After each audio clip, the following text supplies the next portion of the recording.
Trilhas da Democracia de hoje encerra a série de programas sobre a luta pela igualdade e pela diversidade na política e na sociedade em geral, entrevistando a vereadora de Salvador, Maria Marighella, do Partido dos Trabalhadores. Maria, seja muito bem-vinda ao Trilhas da Democracia, esse espaço de discussão, debate e defesa da democracia e dos direitos humanos. Seja muito bem-vinda, Maria. Ei, Marco, querido, obrigada. Obrigada pelo convite, obrigada por dividir esse espaço importante que tem sido esse espaço de defesa da democracia. Nós que vivemos um golpe bem duro em 2016, nós que estamos aí vivendo dias muito difíceis, muito duros, precisamos, né, desses espaços, dessas rodas, dessas giras de debate, mas sobretudo de corpo, abraço, elo, luta pelo amanhã, esse amanhã que não está dado. Então, nesse clima, nessa trilha, nessa gira, dou um salve a todos, todas, todes que estão por aqui conosco. Maria, no final de 2018, no último comício de Fernando Haddad no Rio de Janeiro, nos Arcos da Lapa, todas se lembram do choque causado pelo discurso, pela fala do Mano Brown. Eu estava, nesse dia, acompanhando o comício e me recordo do impacto que foi a fala do Mano Brown, dizendo que o PT, as esquerdas, precisavam retornar às bases, né? Um olhava para a cara do outro, assim, meio incomodado, mas, ao mesmo tempo, provocado, né? Eu gostaria de te ouvir sobre o que significaria um retorno às bases ou um aprofundamento daí das bases quando o assunto é arte e cultura. Por favor, Maria. Olha, eu vou tentar não me perder nessa pergunta, porque ela traz em si muitas camadas. Primeiro, um salve a Mano Brown, salve Racionais, MC, salve essa galera, potência pura da arte e da cultura brasileira. Mano é uma figura que eu respeito imensamente, talvez um dos maiores intelectuais da atualidade, um artista que vem aí botando o dedo na ferida, como tem feito artistas, intelectuais, gente da cultura. Acho que ele tem uma presença na vida do país bem singular, e eu queria primeiro mandar um salve a Mano Brown. Mano, acabei tendo, né, um vínculo não de proximidade, ou seja, nós não somos amigos, mas Mano Brown, ou seja, além de fã, de uma pessoa que o admira, o respeita, acabou se vinculando a Marighella. Eu queria trazer um pouco isso, quando Isa Grinspoon, minha prima, né, sobrinha da minha avó Clara Scharf, cineasta, convida Brown para fazer a trilha do documentário Marighella, ali naquele 2011, quer dizer, foi gravado desde 2009, enfim, naqueles primeiros 2000, e aí, Mano não conhecia Marighella, não sacava muito, e quando ele começa ou seja, encontrar Marighella, falar de Marighella, entender Marighella, ele fala assim, gente, esse cara é nosso, né? Esse cara é nosso, esse cara é meu, esse cara. E ele toma conta um pouco dessa identidade Marighella. E Racionais, então, tem uma responsabilidade enorme da conexão da memória Marighella com as periferias, com as novas periferias, com as periferias contemporâneas, né, com o mundo 2000, né, com esse século XXI. Ele tem uma conexão muito forte. E aí depois, Wagner Moura, que vai fazer a ficção Marighella, convida então Brown para fazer o próprio Marighella. Então Brown compõe o Mil Faces de um Homem Leal para o filme de Isa e depois é convidado para fazer o Marighella de Wagner Moura. Depois ele não consegue, e aí seu Jorge faz o Marighella lindamente, mas Mano Brown é, de algum modo, uma espécie de conexão, né, de Marighella com as juventudes, e isso me comove imensamente. Então, eu tenho muito respeito, né? A gente se atravessa, a gente se acompanha, esse mano a mano dele, enfim, acho que ele é uma figura que me mobiliza imensamente, não posso deixar de dar esse depoimento. Eu não respondendo a Brown, porque ele me toca, me mobiliza, me convoca, me chama, mas a primeira coisa que eu queria trazer aqui, Marco, é que eu não gosto dessa coisa de ir às bases, né? De ir a algum lugar, criando uma cisão entre nós e eles, né? Acho que a primeira coisa no Brasil é tentar encontrar dispositivos anti-segregação, né? Nós sabemos que a escravidão no Brasil, né, o processo de escravidão de 3 séculos, de mais de 3 séculos, eles estão em nós através das segregações, dessa segregação que nos acompanha diariamente. E eu estou muito interessada, né, como artista, como uma pessoa da cultura, como agora vereadora de Salvador, agora como entrando, entender qual é o espaço do comum. Ou seja, qual é esse ambiente que nos faz todo, que nos faz comunidade, né? Ou seja, entender a diversidade encontrando comunidades. Eu estou muito interessada, eu tenho convicção de que o século XXI é o século da afirmação das agendas da diversidade.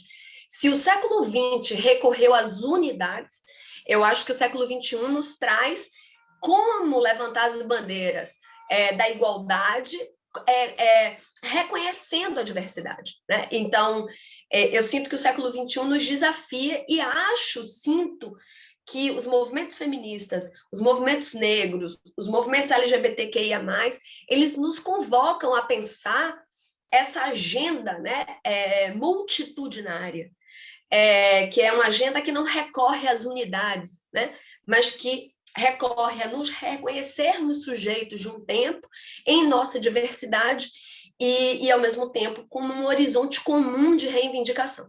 Então, eu quero fazer essa provocação porque tenho muito... eu reajo muito a essa ideia de ir a algum lugar, né? E eu acho que nós precisamos constituir os espaços do comum, isso me interessa. Voltando à dimensão da cultura, acho que o Brasil tem essa cultura tão pujante, tão potente, tão diversa, tão rica, tão parte de nós, como, por outro lado, uma espécie de miopia, cegueira, programada para o não reconhecimento dessa força por parte dos poderes, dos políticos, da política. Eu acho que a gente fala muito em cultura, né? Todo mundo fala cultura como algo de valor, sabe falar a palavra cultura, mas tem muita dificuldade de agir, sentir, fazer, promover políticas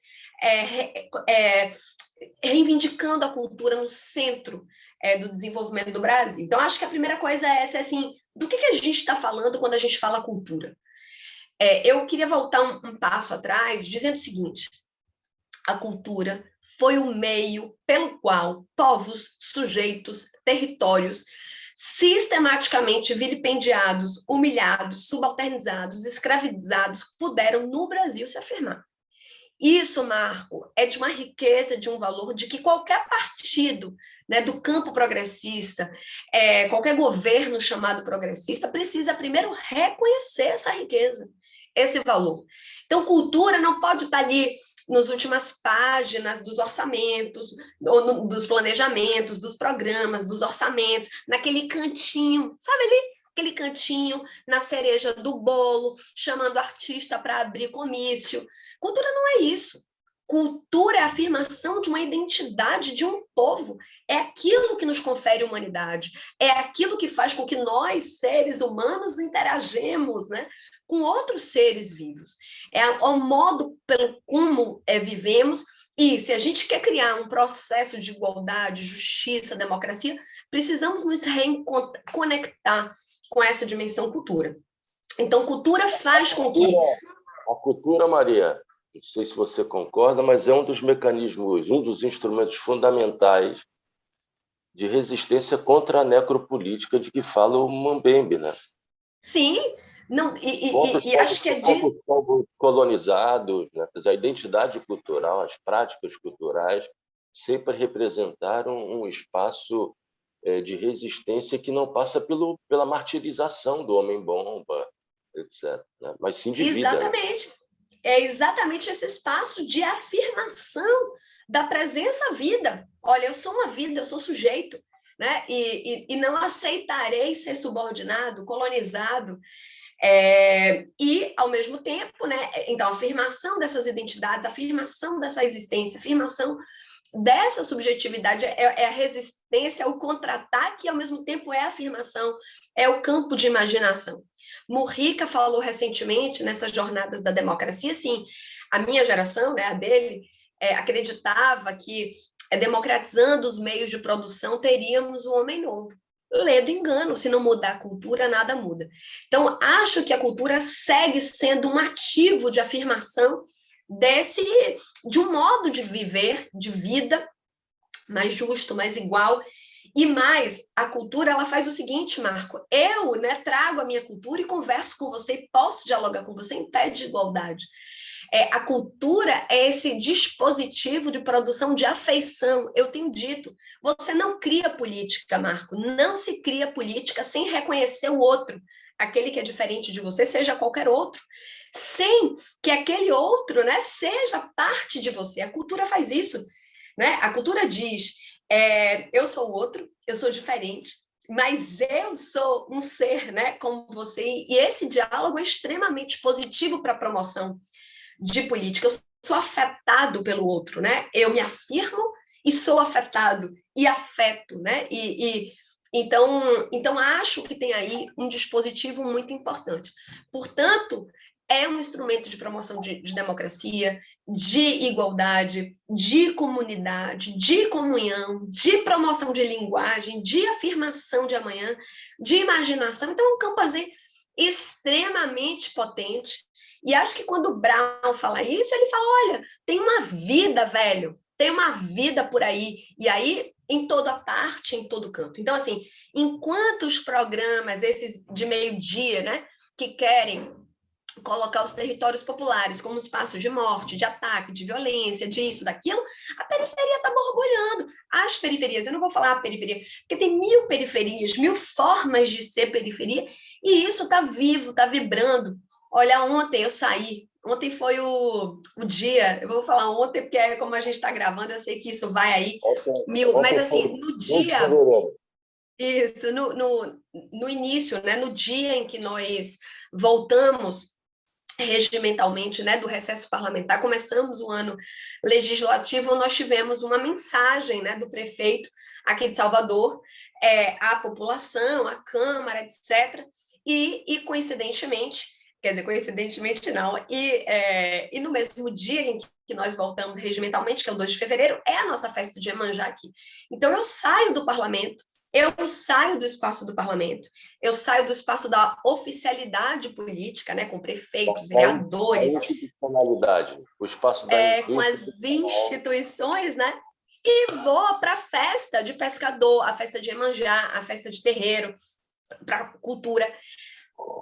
Marco, ali é política pura, assim, aquilo que está acontecendo no território, a festa, o modo de organizar, o modo de viver, e as instituições criam, né, símbolos e signos que não estão conectados com espaços que são extremamente vivos e que estão produzindo política radical, com modos de vida, com modos de fazer.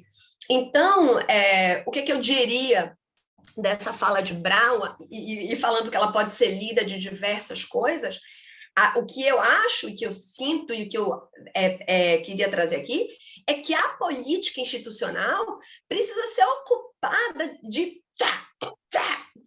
né, amarretadas por essas formas de vida muito mais vivas, muito mais saudáveis, muito mais parte de nós, né? O que eu sinto é que a política, tanto os parlamentos, sindicatos, partidos, eles vão se enclausurando. Por quê?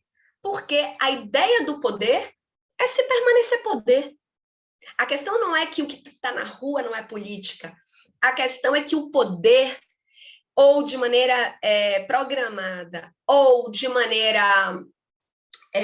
ou programada mesmo, né, feita, né, intencionalmente, ou, né, com o tempo você vai fazendo a manutenção daqueles poderes, vão se criando castelos, muros, espaços é um pouco a nossa herança patriarcal, né? Ou seja, você vai ali acumulando, é o processo de acumulação, né? É o processo de patrimonialização que existe mesmo dentro dos partidos da esquerda, ditos de esquerda, progressistas. Então, os sindicatos, partidos, movimentos organizados, com o tempo, eles vão também se patrimonializando, eles vão também acumulando, eles vão também se tornando menos porosos às experiências de transformação da vida. E acho que o que, para mim, bate de Brown é um pouco essa provocação. Véi, deixa a vida entrar, deixa a vida entrar, sabe? As mulheres estão tomando tudo, estão ocupando, sabe? Os LGBTs, as LGBTs, né? Há um mundo das mulheres, né? O povo preto. Gente, larga o osso, vem para cá. Tem vida, tem vida. O que você fala, Maria, é uma proposta de nova cultura política, na verdade. Exatamente. E esse teu discurso cabe perfeitamente a uma instituição chamada universidade, né? Universidade pública. Precisa se arejar. E eu tenho defendido nos últimos tempos, não apenas defendido, mas praticando a importância da extensão universitária. Lógico, sem abrir mão da pesquisa, do ensino, mas a extensão universitária é fundamental para o arejamento dessa instituição que construiu muros em torno de si, que é a universidade. Maria, essa pergunta que eu vou te fazer agora, ela não estava no roteiro, mas eu não poderia deixar de ser. Eu sei muito bem que daria um outro programa essa discussão, mas eu gostaria de te ouvir a respeito. Nessa necessidade, no caráter fundamental dessa abertura para o outro, qual o mal causado, e eu estou falando aqui de maneira proposital, estou levantando a bola para você chutar e marcar um golaço. Qual o mal, eu vou colocar mal entre aspas, né? Representado, qual o problema representado por artigos como o do Antônio Risério na Folha de São Paulo, os artigos sistemáticos do Demétrio Magnoli, né? De Leandro Narlock, só para ficar em 3 nomes, esses artigos que, nesse momento, procuram levantar a discussão sobre racismo reverso. Isso não seria a construção de uma pauta que não condiz com o momento político que nós vivemos hoje no Brasil? Olha, eu vou ser bastante direta, assim, bastante direta. Tem intelectuais do Brasil que estão precisando escutar, né? Acho que o mundo ele vai girando, né? Ele vai virando e tem momento da vida política, da vida em que é preciso ouvir mais. Acho que tem muita gente falando e falando bobagem quando o momento é de escuta. Eu fiz uma piada assim, tem intelectuais brasileiros que podiam morrer em berço esplêndido por sua... Enfim, né? Porque já produziram tanto, mas preferem uma morte trágica. Acho que no momento de crise, nós estamos numa encruzilhada, né, da história. Nós estamos numa crise, é uma crise, dizem que é sanitária, é econômica, mas obviamente é uma crise política, de modelo de sociedade. Nós estamos naquelas quinas da história, né? Talvez até no início do século XXI, dizem, né, que os anos 20 representam aí os inícios de ciclo. Dizem, né, que o século XX começou em 22, né? A gente pode fazer várias provocações. Eu sinto que nós estamos num processo de transição, e aí muitas transições, né? Climática, de cultura, de mundo, de modelo. Acho que a gente está em crise, colapso, caos, e penso que precisamos ter muita atenção. Acho que recorrer, né, a simplificações não nos ajuda. Eu tenho convicção, Marco, tenho falado sobre isso, sabe que o PT, que é o meu partido, fala muito em reconstrução, e eu tenho provocado a ideia de refundação. Ou nós verificamos, né, ali como você, né, que é um professor pesquisador, né, você sabe que na pesquisa científica, ou você verifica o fundo, a natureza daquilo que você quer superar na sua pesquisa, ou então você fica o tempo inteiro trabalhando nessa superficialidade. Eu acho que o Brasil, o mundo, precisa verificar o fundo daquilo que nos causa, né, as nossas maiores dores, essas feridas muito abertas. A questão racial no Brasil, ela é central. Qualquer pessoa hoje que queira investir esforços neste amanhã, no debate do amanhã, acrescentar, vai precisar encontrar com a fundação dessa Sociedade Brasil, que foi urdida, né, no genocídio da sua população originária, isso é inquestionável, na escravização de pessoas, né, e num processo brutal de colonização, que ainda nos acompanha, nos assombra, nos assusta, mesmo espaços livres como o espaço da liberdade, é um espaço também de produção permanente de tentativas de colonização. Então, eu não enxergo possibilidade de saída, de imaginação, sem a verificação dessas condições, né, colocadas, impostas sobre nós por séculos. Então, você não consegue uma superação em 20 anos, em 10 anos, em 15 anos. Eu acho que você consegue isso com uma perseguição. Então, esses intelectuais não me interessam mais, me interessam aqueles e aquelas que estão hoje pesquisando, né, esse mundo em construção, né? Ao mesmo tempo verificando fundo, né? Passado, presente, futuro, memória, e eu me interesso muito por essas provocações. Esse programa está sendo gravado no dia 3 de fevereiro e a sua exibição vai se dar no final de semana do dia 6, dia 7 de fevereiro.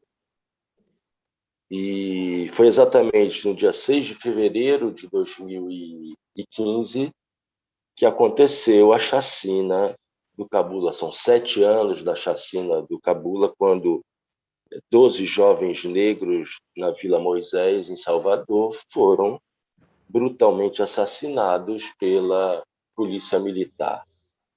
Ao mesmo tempo, né, nós estamos em meio agora à barbárie que foi cometida contra o congolês Moise Kabangambi, brutalmente assassinado num quiosque da Barra da Tijuca, zona oeste do Rio de Janeiro. E eu não poderia deixar de recordar, né, daqui a pouco nós estamos próximos também de mais uma passagem do assassinato igualmente brutal do mestre Moa do Catendê, né? Foi em 8 de outubro, dia do martírio do Che Guevara, dia do nascimento do meu filho Henrico, né? E eu gostaria de te ouvir sobre episódios de brutalidade, o assassinato de 12 jovens negros, um congolês morto a pauladas, né? Moa sendo morto com facadas, inúmeras facadas. Qual o significado, como fazer com que esses episódios não voltem a acontecer, como é necessário sempre relembrar esses tristes episódios da nossa barbárie, do genocídio contra o povo negro que é feito, seja no varejo, individualmente, seja em chacinas. Por favor, Maria. Poxa, esse é um debate que leva um programa inteiro, né? Vamos tentar aqui primeiro afirmar, é a barbárie. Eu vou falar uma coisa. Quando houve o golpe, né, contra a presidenta Dilma, isso é outra coisa, desculpe misturar as coisas, mas assim, Eu só quero dar como exemplo, assim, quando houve o golpe, né, para mim o golpe contra a presidenta Dilma no Brasil, contra o povo brasileiro, foi dado naquele 17 de abril de 16, na cena da admissibilidade do impeachment. E para mim, né, Marighella, neta de Marighella, quando o Bolsonaro dedica o voto dele à Ustra, que naquele momento é o torturador da mulher, sujeito objeto do processo de impeachment, o Brasil ali avança a linha da civilidade. Daí que eu digo que tudo que acontece no Brasil hoje me indigna, mas não me espanta. Né? Porque a gente precisa entender o que nos indigna do que nos espanta. Porque nada depois que a gente cruza a barreira da brutalidade. A gente precisa entender quando se cruza a bandeira da brutalidade. E nós estamos vivendo cenas cotidianas de brutalidade e isso está entorpecendo a sociedade brasileira. Muita gente não está entorpecido, nós não estamos, mas tem gente entorpecida com cenas brutais e violentas diárias nos telejornais ao meio-dia. São senhoras, senhores, famílias, vendo cenas brutais dadas a conta-gotas nos jornais, telejornais, né, programas de violência. E isso está sendo feito, né, dia após dia, durante anos.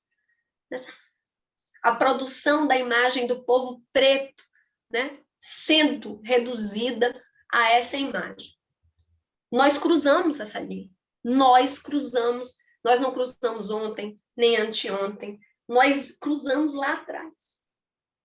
Nós precisamos inaugurar um processo, né, de punição, porque o processo o Brasil, Estado brasileiro, não passou pelo seu processo de transição, de justiça de transição. O Brasil não puniu os agentes de Estado responsáveis nem pela escravização da sua população, nem pelo último, né, o grande processo de ditadura civil-militar. A gente precisa tratar dessas coisas, o Estado brasileiro precisa tratar dessas questões, porque nós precisamos dar um basta à barbárie. Essa linha cruzada, porque quando você faz os processos de transição sem punição, sem a verificação desses pontos, você naturaliza e normaliza na vida pública que está ok. E não está ok. O que aconteceu com esse cidadão congolês que veio ao Brasil ser abraçado atrás de novas oportunidades de vida é violência, é barbárie, é racismo, é xenofobia, é barbárie. Ou seja, são dimensões inaceitáveis.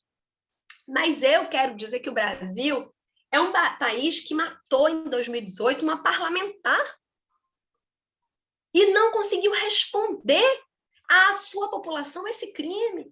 O Brasil atravessou a linha entre civilidade e barbárie.